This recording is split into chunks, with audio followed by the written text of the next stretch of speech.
Removing English as a main subject, people mock we are completely isolated from the world. Beijing selects delegates from US-sanctioned firms while internet giants are sidelined. Ahead of the parliamentary session, China steps up curbs on possible dissidents. The Pentagon raises concern about China's new spying tools on US soil. Australia, pro-China textbooks found at community language schools.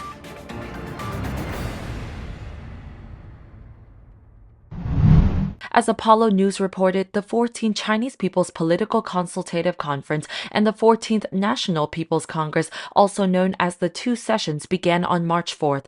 During this year's Two Sessions, a delegate submitted a proposal that caused a stir. According to the paper, Chen Weizi, a CPPCC member and chairman of the Shanghai New Epoch Education Group, submitted a relevant proposal to promote English subject reform in national high school entrance exam and university entrance exam in the two sessions this year. He proposed three reforms. First, change the compulsory English subject in the university entrance exam to an elective subject. The English test is only for grading in the national high school exam. Second, improve and optimize the English language test of the national high school and university entrance exams, focusing on testing English communication ability. Third, abolish English as a core subject at the middle and high school levels.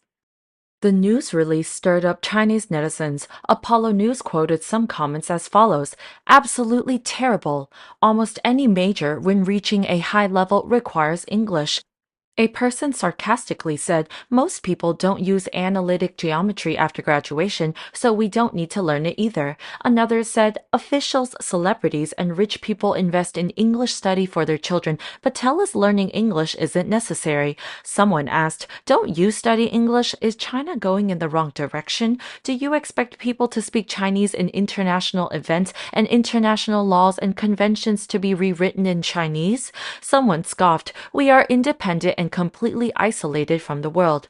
People also exclaim physical education has overtaken English as the third major subject in elementary and middle school. Yet, at the same time, the new program standard also states schools need to fully use the after-school time to perform physical exercises and develop student strengths. The statement, abolishing English as a core subject status at the middle and high school levels and abolishing English in the university entrance exam, has often appeared in the Chinese Communist Party's two sessions in recent years, sparking heated discussions. On April 21, 2022, the Chinese Education Ministry issued the Compulsory Health and Physical Education Program Standards 2022 version. The new curriculum standards will officially be implemented in the fall semester of 2022. It can be said that physical education has surpassed English as the third core subject at China's elementary and secondary levels. At the 2021 two sessions, Xu Jin, a CPPCC member and a Jiusan Association Central Committee member, proposed abolishing English as a compulsory subject. As a result, English and other foreign languages will no longer be the main subjects like literature and math or a compulsory subject in the university entrance exam. At the 2017 two sessions, Li Guangyu, a National Assembly delegate and chairman of the Yuhua Education Group, proposed to cancel English in the university entrance exam and change it to an elective subject at the elementary level. This year, Beijing shows a clear strategic preference through selecting and sidelining delegates at the National People's Congress meeting. According to Nikkei Asia, of the 5,150 delegates participating in the People's Congress, nearly 100 are executives or representatives from companies under U.S. sanctions. They include arms maker China North Industries Group, Noriko, China Aerospace Science and Technology Corp., and China Electronics Technology Group Corp., which provides IT services for the military. All are state-owned military industrial firms that Washington has blacklisted. The publication proposes that this reflects Beijing's whole-of-a-country ambition to become a technological superpower. On the other hand, although Chinese internet behemoths have virtually disappeared from this year's parliament meeting, representatives from artificial intelligence and semiconductor firms are pretty much present. Again, they also come from companies targeted by the U.S., such as AI chip developer Cambricon Technologies and Semiconductor Manufacturing International Corp. The former joins the political meetings for the first time, whereas the latter is the country's leading contract chip producer. Bloomberg has previously commented that the absence of internet mammoths show Beijing is unwilling to loosen its grip on the sector after 2 years of regulatory crackdown. Likewise, AI is a burgeoning industry in which the CCP sees itself becoming a world leader. Chips remain a critical sector that China wants to become self-reliant in. Such aspiration was severely hampered by unprecedented U.S. curbs last year. According to Nikkei Asia, the country can only produce about 20 to 30% of its supplies, and the delegates are expected to discuss how China can manage growth without U.S. reliance. Then there are the founders of face recognition mogul SenseTime and voice recognition company iFlyTech. The U.S. blacklists both for alleged involvement in Beijing's suppression of ethnic minorities in Xinjiang. China also used AI-powered facial and voice recognition software to ensure compliance during the haunting days of zero COVID. In a scandal involving a rural bank last year, Jack Zhang was one of the thousands of people who lost access to their savings. Ahead of this week's parliamentary session, he recently attempted to travel to Beijing to file a complaint with the National Public Complaints Authority. He told Reuters that at the end of February, 12 people identifying themselves as police and government employees stopped him. At that time, he was attempting to board a high-speed train from the southern Chinese province of Hunan to Beijing. He managed to escape and board the train from a different station, but after hiding in the bathroom, he was apprehended and held for 2 days in a hotel.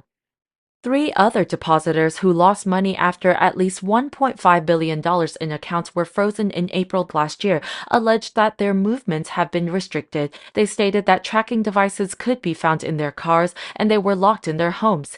China has long tightened controls on prominent dissidents and rights activists in Beijing ahead of the National People's Congress and other significant events. This year's event will also be crucial for the country's top leader, Xi Jinping. The event is to bolster his authority after his signature zero-COVID policy sparked widespread protests in November. A Trojan horse or a new Huawei is what Pentagon officials use to describe Chinese-made cranes operating at American ports. Officials are now concerned whether these cranes could be Beijing's spying tool. Despite its budget friendliness and relatively good quality, ZPMC's cranes are equipped with sophisticated built-in sensors that can track and trace the origin and final destination of containers. This feature might allow China to gather data on materials entering or leaving the U.S. According to Bill Evania, a former top U.S. counterintelligence official, these cranes can be the new Huawei. It can offer remote access to anyone wishing to obstruct the movement of products. He added, "It is the perfect combination of legitimate business that can also masquerade as clandestine intelligence collection." As for the Chinese manufacturer ZPMC, the company is much favored in the U.S. for its affordable, good-quality cranes. ZPMC has sold cranes into the U.S. market since 2 decades ago and has become a significant player in the global automated ports industry. ZPMC has recently collaborated with Microsoft and other companies to connect equipment and analyze data in real time. According to the Wall Street Journal, ZPMC's then-chairman announced on Microsoft's website that the company had started selling systems. Then-President Xingfeng Huang added, "Through our main office in Shanghai, you can monitor all cranes to help troubleshoot." U.S. national security officials have recently highlighted various Chinese-made products that could enable surveillance or disturbances in the country, such as electrical transformers and baggage screening devices. Moreover, China has increased its control over ports worldwide through strategic investments, which has prompted great concern about Chinese spy threats. Last year, the government passed the $850 billion defense bill that required the Transportation Department's maritime administrator to study the potential threat of foreign manufactured cranes. The Chinese government has been teaching Australian students its narratives at government-run schools. Learning materials produced and edited by the Chinese Communist Party are infiltrating community language schools that offer after-school training at taxpayer-subsidized campuses. In one such example aired by Sky News Australia, the book acknowledges CCP officials as its editors, and its producers are a division of the party. As expected, the content is full of pro-CCP narratives. One page outwardly reads that the South China Sea belongs to China, a sweeping territorial assertion that overlaps many countries' exclusive economic zone claims. Then some references brush over China's contentious dealings with Taiwan, Tibet, and Xinjiang. It scraps away human rights issues and describes Beijing as a democratic government with constructive relationships with its ethnic minority. Emily Soon, an immigrant from the mainland, told the network, "They're smuggling so many ideologies into the book's contents, which are at odds with Australian values." She withdrew her 2 sons from a language school in Melbourne last year after viewing the textbooks they were using, which shocked her. The concerned mother said, "I say, wake up, especially the Labour government in Victoria. Wake up." The news agency said Victoria has 31 accredited Chinese community language schools that get annual funding from the Department of Education. These institutions must abide by financing requirements, which advise that cash should not be utilized for political or religious programming. Chinese Australian parents in Melbourne had tried to alarm the department late last year about the textbooks. They reportedly took action by writing to school principals about their teaching resources, but the problem remains unresolved. On February 27th, Sky News Australia reported clips of schoolchildren pledging loyalty to China at a Sydney language school. Here, the students say they love the motherland, a typical CCP propaganda phrase. The network said many Sydney Chinese community language schools belong to the Model Schools program run by the Chinese consulate in the city for more than 10 years. The system requires schools to support the One China policy and oppose any anti-Chinese government organizations and behavior. The outlet explains, community language schools bestowed with this apparent honor are then subjected to regular checks by consular officials, leaving the Chinese government with ultimate control.